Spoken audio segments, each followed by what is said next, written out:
Hello स्टूडेंटों, कैसे हो। आज एक बार फिर आप सभी का सक्सेस साइंस क्लासेस में स्वागत है। कल हम लोग पढ़े थे प्रकाश का अपवर्तन, जिसमें प्रकाश के अपवर्तन तथा उसके नियमों को जाने थे। आज हम उसी टॉपिक को लेकर आगे बढ़ेंगे और बताएंगे आज के टॉपिक्स में स्नेल का नियम क्या है। आप लोग भी इसको गौर से देखेंगे।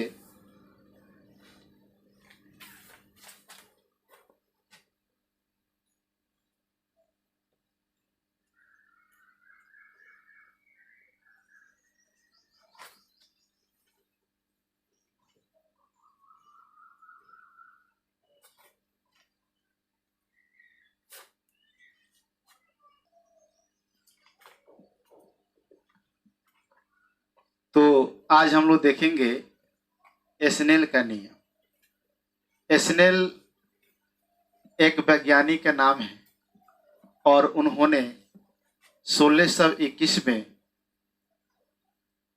आपतन कोण और अपवर्तन कोण के बीच के संबंध है को बताने के लिए एक नियम का प्रतिपादन किया और उसी नियम को हम स्नेल के नियम के नाम से जानते हैं।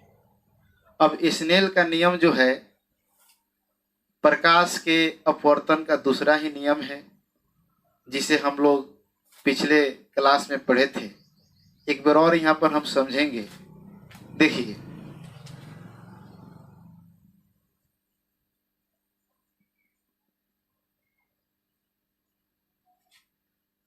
प्रकाश के किसी विशेष वर्ण यानी रंग, प्रकाश के किसी विशेष वर्ण यानी रंग के लिए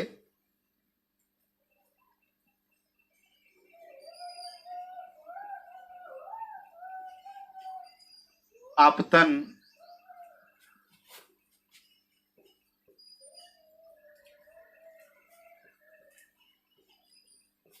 कोण की ज्या तथा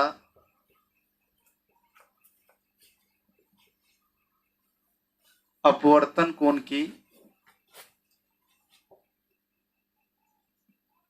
ज्या का अनुपात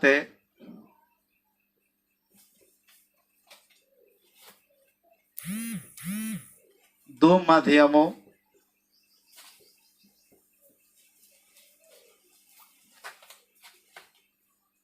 के लिए एक नियतांक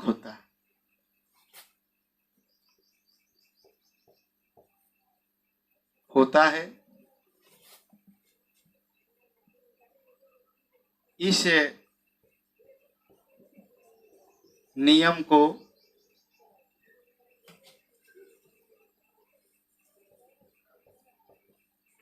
स्नेल का नियम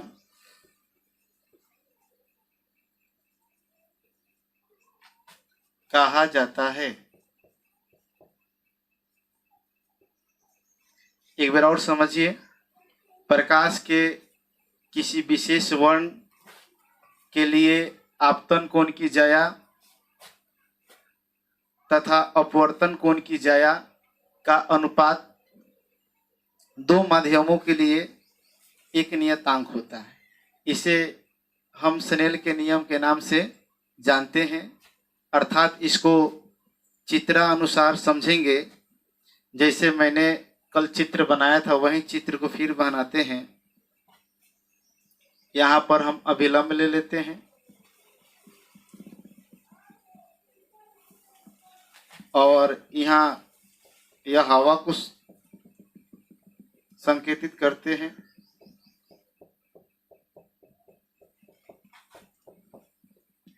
हवा और नीचे जल।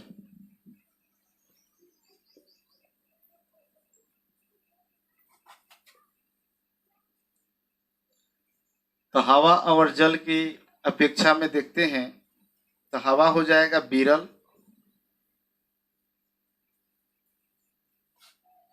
और जल हो जाएगा सघन, जिसे कल आप बढ़िया से समझे थे। अब एक किरण को यहाँ पर आपतित करते हैं। इसको जाना चाहिए इस अपनी सीधी रेखा में, लेकिन जैसे ही माध्यम चेंज होता है ये अपने पूर्व पथ से विचलित हो जाता है। और यहाँ जो कोण बनता है आपतन कोण, जिसे आई से डिनोट करते हैं, और यहाँ जो कोण बनता है अपवर्तन कोण, जिसे आर से डिनोट करते हैं। अब यहाँ पर देखेंगे, अर्थात साइन आई बटा साइन आर, यानी जाया को इंग्लिश में हम लोग साइन कहते हैं, और यहाँ आई जो हो गया आपतन कोण और आर जो हो गया अपवर्तन कोण।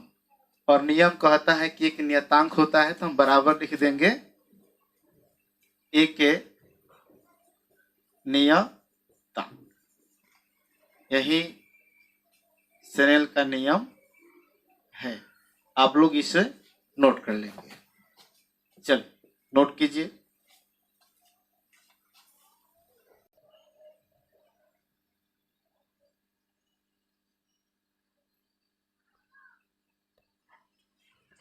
चलिए अब हम लोग नोट्स में कुछ बातों पर ध्यान देते हैं। जैसे यहाँ चित्र में देख रहे हैं, यह प्रकाश के अपवर्तन का चित्र है। यह आपतित किरण या अपवर्तित किरण जो पहले आप लोग जान चुके हैं। अब जो है यहाँ पर जानिए, जैसे यह विरल माध्यम है, आपका सघन माध्यम है, तो यहाँ पर हम बताए हैं कि जब प्रकाश की किरण विरल माध्यम से सघन माध्यम में जाती है तो वह अविलंब की ओर मुड़ जाती है। यानी आप लोग पूछेंगे कि सर आपने तो बता दिया कि जब प्रकाश की किरण एक माध्यम से दूसरे माध्यम में जाती है तो मुड़ जाती है, तो फिर किधर मुड़ती है, इसी के लिए कुछ बातें इस पर ध्यान देंगे। यानी जब विरल से सघन में जाएगी प्रकाश की किरण तो वह अभिलंब की ओर मुड़ेगी, जैसे हमने इस तीर के माध्यम से बताया है। अब क्यों मुड़ेगी? क्योंकि यह यहाँ पर प्रकाश का वेग जो होगा अधिक होगा और यहाँ पर प्रकाश का वेग यहाँ कम होगा, इसलिए जो है यह किरण जो है अब अविलंब की ओर मुड़ जाएगी। दूसरी बात यही है कि जब वही प्रकाश सघन माध्यम से, यानी यहाँ पर सघन हो जाएगा, विरल माध्यम में जाती है तो वह अविलंब से दूर हटती है, क्योंकि यहाँ पर प्रकाश का वेग कम है और यहाँ पर प्रकाश का वेग आपका अधिक है, जिसके कारण यह दूर भागती है। चलिए इसको भी आप लोग नोट कर लेंगे। और तीसरी बात यह है कि जब प्रकाश दो माध्यमों को अलग करने वाली सतह पर लंबवत पड़ती है, यानी सीधी पड़ती है, तो ना ही वह अविलंब की ओर मुड़ती है और ना ही वह अविलंब से दूर भागती है, यानी वह बिना मुड़े सीधे आगे निकल जाती है। इसको भी आप लोग नोट कर लेंगे।